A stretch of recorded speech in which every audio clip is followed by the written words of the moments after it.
कैसे हैं आप सभी? आशा करता हूं कि आप लोग अच्छे ही होंगे, मैं भी अच्छा हूं। आज फिर क्लास 10th के स्टूडेंट्स के लिए मैं एक नया कंसेप्ट जो कि एग्जाम के लिए बहुत ही महत्वपूर्ण है वो लेकर के आया हूं। बिहार बोर्ड के बच्चों के लिए, कोई भी बच्चों जो कि हिंदी मीडियम में बोर्ड परीक्षा की तैयारी कर रहे हैं। तो चलिए देखते हैं ये ट्रिग्नोमेट्री क्या होता है, क्योंकि ट्रिग्नोमेट्री से एग्जाम में सबसे ज्यादा क्वेश्चंस पूछे जाते हैं। तो हम समझने का प्रयास करते हैं कि ट्रिग्नोमेट्री क्या होता है।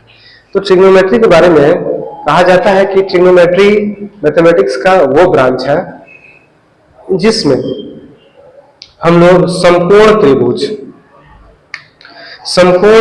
के कोण और भुजाओं का अध्ययन करते हैं। तो चलिए देखते हैं कि समकोण त्रिभुज पहले होता क्या है। तो समकोण त्रिभुज का मतलब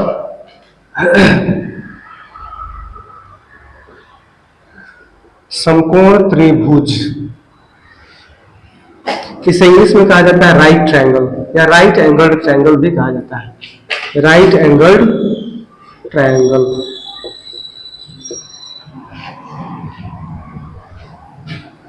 ओके, तो समझने का प्रयास किया जाए कि राइट एंगल ट्रायंगल यानी समकोण त्रिभुज क्या होता है।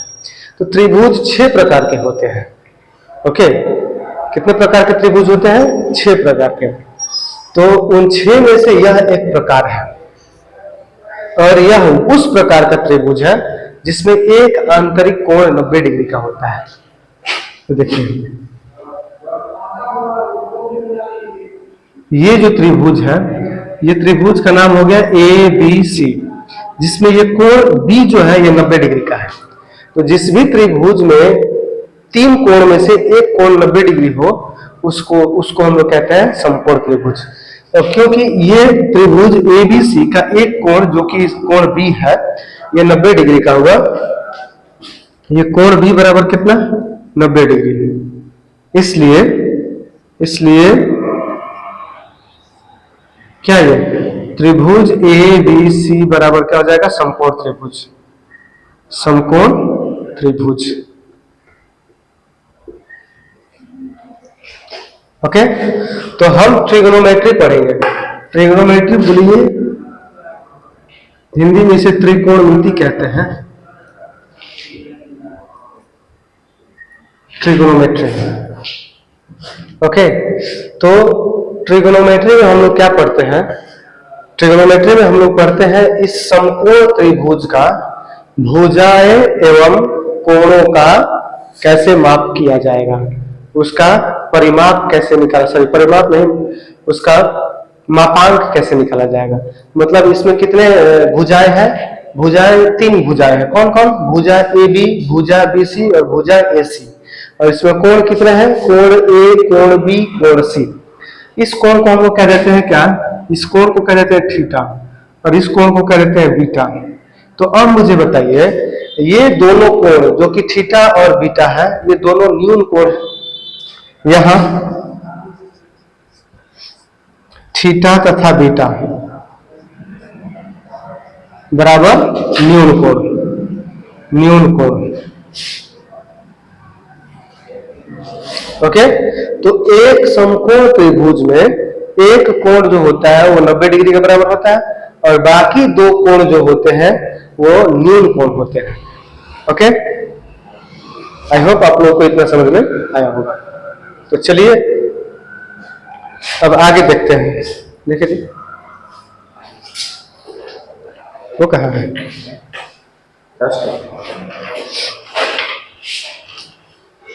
अब हम आगे क्या पढ़ेंगे? त्रिकोणमितीय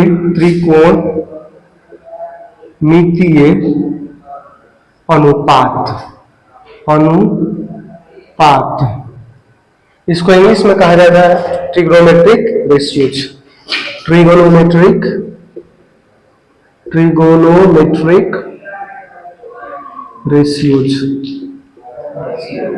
रेशियोज कहा जाता है। तो चलिए हम समझने का प्रयास करते हैं कि ट्रिगोनोमेट्रिक रेशियोज यानी कि त्रिकोणमितीय अनुपात क्या होता है। अनुपात तो आप सभी जानते हैं। अनुपात का मतलब क्या? 2 एक ही प्रकार की राशियों का अनुपात। है ना। जब दो हमें राशि दी हुई होंगी और दोनों का मात्रक और दोनों एक ही प्रकार की होंगी तो उसका अनुपात हम निकालते हैं। तो यहाँ पर भी ये त्रिकोणमितीय अनुपात जो है ये भी एक ही प्रकार की दो राशियों का अनुपात होगा। यहाँ पर इसका अर्थ क्या होता है त्रिकोणमिति में, चलिए देखते हैं, समझने का प्रयास करते हैं। तो ये क्या हो गया, ये हो गया समकोण त्रिभुज, जहां पर जिसमें ये कोण B जो है ये 90 डिग्री है। क्योंकि ये कोण B 90 डिग्री है इसलिए यह त्रिभुज जो है ये समकोण त्रिभुज है। अब त्रिकोणमितीय अनुपात किसी समकोण त्रिभुज का ही होता है।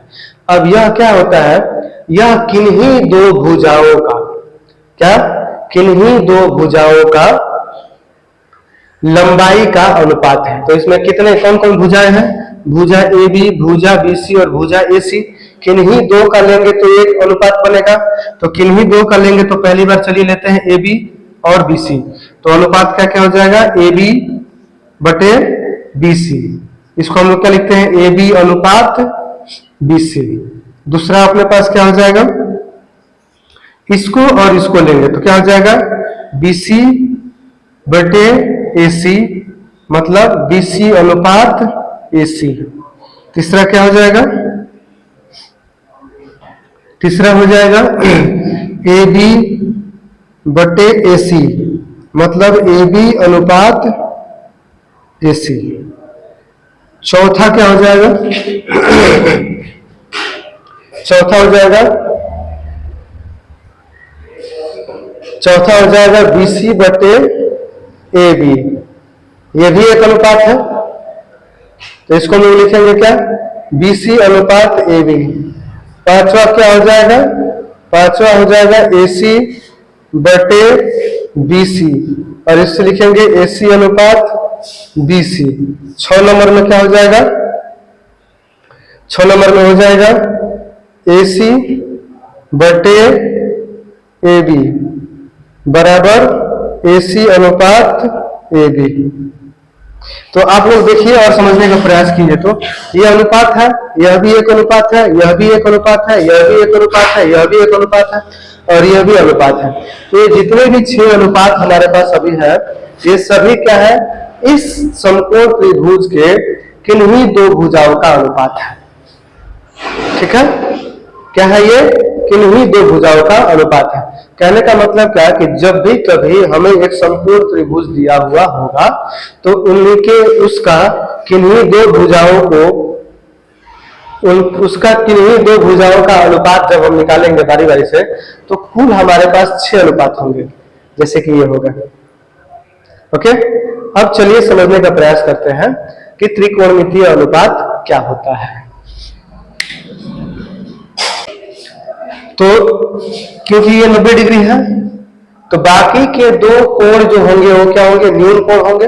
तो मान लेते हैं कि ये कौन सा कोण है, ये बीटा है और ये कौन सा कोण है, वो थीटा है। ओके,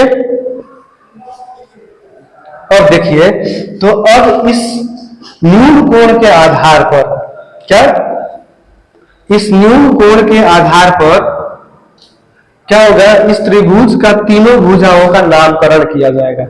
तो जब रिफरेंस कोण हो जाएगा, जब रिफरेंस एंगल बराबर थीटा होगा। ठीक है, जब रिफरेंस एंगल थीटा को जब हम रिफरेंस एंगल मानेंगे तो इसके तीन भुजाओं में कर्ण कौन होगा, आधार कौन होगा और लंब कौन होगा। देखते हैं परिभाषा से। तो क्या होता है, तो ये रिफरेंस एंगल के विपरीत भुजा कौन सा है, ये है रिफरेंस एंगल का विपरीत भुजा, ये है। तो उसको क्या हो जाएंगे, थीटा के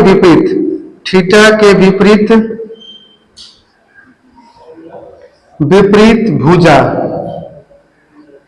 को कहते हैं हम लोग क्या, लंब कहते हैं, लंब कहलाता है। इसको इंग्लिश में कहते हैं क्या, परपेंडिकुलर। इसको इंग्लिश में कहते हैं परपेंडिकुलर, यानी P फॉर परपेंडिकुलर, इसलिए ये P लंब के लिए P हो गया संकेतांक। अब उसी प्रकार से देखते हैं, ये 90 डिग्री है यहाँ पर, ये 90 डिग्री का विपरीत वाला भुजा जो होता है उसको क्या कहते हैं हम लोग, कर्ण कहते हैं। तो 90 डिग्री के विपरीत भुजा वो कहते हैं हम लोग कर्ण। इंग्लिश में इसको कहा जाता है हाइपोटिनस, हाइपोटिनस। अब क्योंकि हाइपोटिनस H से शुरू होता है इसलिए इसका संकेतांक क्या हो जाएगा, H। ओके, अब फिर से देखते हैं। तो देखो, तो ये 3 भुजाओं में से 2 भुजाओं को हमने क्या किया, नामकरण उनका कर दिया, ठीक है। तो शेष जो भी भुजा बचेगा 3 में से वो हो जाता है क्या, आधार। शेष भुजा बराबर आधार। आधार को इंग्लिश में क्या कहते हैं, बेस, आधार यानी बेस, और इसको शॉर्ट में लिखते हैं बी। समझ में आया? जब भी कभी हमें एक समकोण त्रिभुज दिया हुआ होगा तो उस समकोण त्रिभुज में 2 न्यून कोण होंगे। अब उन दोनों न्यून कोण में से एक समय में एक न्यून कोण को हम रिफरेंस एंगल यानी रिफरेंस कोण जब मानेंगे तो उसके आधार पे उसके तीनों भुजाओं का नामकरण होगा। ओके, तो यहां पर ये P बराबर क्या हो जाएगा, यहाँ पर P बराबर क्या हो जाएगा, जब थीटा होगा रिफरेंस कोण तो P बराबर हो जाएगा BC, और H बराबर क्या हो जाएगा, H बराबर हो जाएगा AC, और B बराबर क्या हो जाएगा, B बराबर हो जाएगा AB। आई होप आप लोगों को समझ में आया होगा कि कैसे H, P और B है ना, दिया हुआ समकोण त्रिभुज के न्यून कोण, किसी एक न्यून कोण के आधार पर P, B और H हम लोग निर्धारित करते हैं। तो निर्धारित करने के लिए यही परिभाषा है, ये परिभाषा हर बार यही परिभाषा लागू होगा। जो भी हम लोग रिफरेंस कोण मानेंगे उस रिफरेंस कोण के विपरीत वाला भुजा को लंब कहा जाता है, और 90 डिग्री जो कोण है उसके विपरीत भुजा को कर्ण कहा जाता है, और बचा जो शेष भुजा है उसको क्या कहा जाता है, आधार कहा जाता है। ठीक है, अब चलिए देखते हैं जब रिफरेंस कोण हम बदल देंगे। रिफरेंस कोण यानी रिफरेंस एंगल जो है हमेशा ये क्या होता है, न्यून कोण में से ही एक होता है। तो अपने पास 2 न्यून कोण है, कौन कौन, थीटा और बीटा। हमने थीटा को न्यून कोण सॉरी रिफरेंस कोण माना, तो इस प्रकार से हमने H, P और B पाया। अब जब बीटा को हम न्यून कोण और रिफरेंस कोण मानेंगे तब देखते हैं कि हमारे लिए P क्या होगा, B क्या होगा और H क्या होगा। चलिए देखते हैं।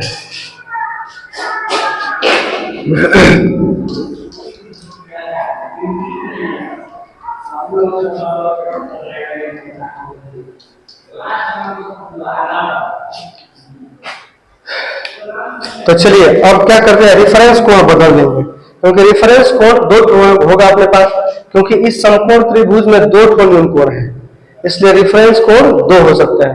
पहली दफा हमने क्या देखा, थीटा को बनाया था रिफरेंस कोण, तब हमने क्या किया, हमने निर्धारित किया कि P क्या होगा, B क्या होगा, H क्या होगा। यानी P का मतलब लंब, B का मतलब आधार और H का मतलब कर्ण, हाइपोटेन्यूज इसमें कहते हैं। अब हम रिफरेंस कोण बदल देंगे, तो रिफरेंस कोण बदल करके हम बना देंगे बीटा। तो H का, P का और B का परिभाषा बदलने वाला नहीं है, केवल उसका मान बदल जाएगा। तो देखते हैं क्या कहता है परिभाषा, कर्ण का सही लंब का परिभाषा क्या कहता है। लंब का परिभाषा यह कहता है कि रिफरेंस एंगल जो है उसके विपरीत भुजा ही लंब कहलाता है। तो अब रिफरेंस को, पहले तो रिफरेंस कोण थीटा था और इसका विपरीत भुजा क्या था, BC। तो BC हुआ क्या आपने उस वक्त, लंब हुआ। लेकिन अब हो गया क्या, अपना रेफरेंस एंगल हो गया बीटा, और इस बार बीटा का विपरीत भुजा कौन सा है, AB। इसलिए जब रेफरेंस कोण बीटा होगा तो लंब क्या होगा, AB हो जाएगा। तो लिखते हैं, तो लंब यानी P बराबर क्या हो जाएगा, परिभाषा वही है, लंब का आधार का और कर्ण का, परिभाषा वही रहेगा, केवल मान बदलेगा। जब जब रिफरेंस कोण बदलेगा तब तब मान बदलेगा। तो क्योंकि रिफरेंस कोण बदल गया, परिभाषा नहीं बदलेगा। रिफरेंस कोण हो गया थीटा बीटा, परिभाषा क्या कहता है, परिभाषा होता है कि जो भी रिफरेंस कोण है उसके विपरीत भुजा को हम लोग क्या कहेंगे, लंब कहेंगे। तो यहाँ पर बीटा जो है इसका विपरीत भुजा है ए बी, इसलिए लंब क्या हो गया, ए बी। अब हम लोग लिखेंगे कर्ण। कर्ण, कर्ण का मतलब एच, एच मतलब 90 डिग्री का विपरीत। तो 90 डिग्री तो ये है, इसका विपरीत भुजा कौन सा है, एसी। और शेष भुजा जो है वो क्या होगा, वो आधार हो जाएगा, आधार।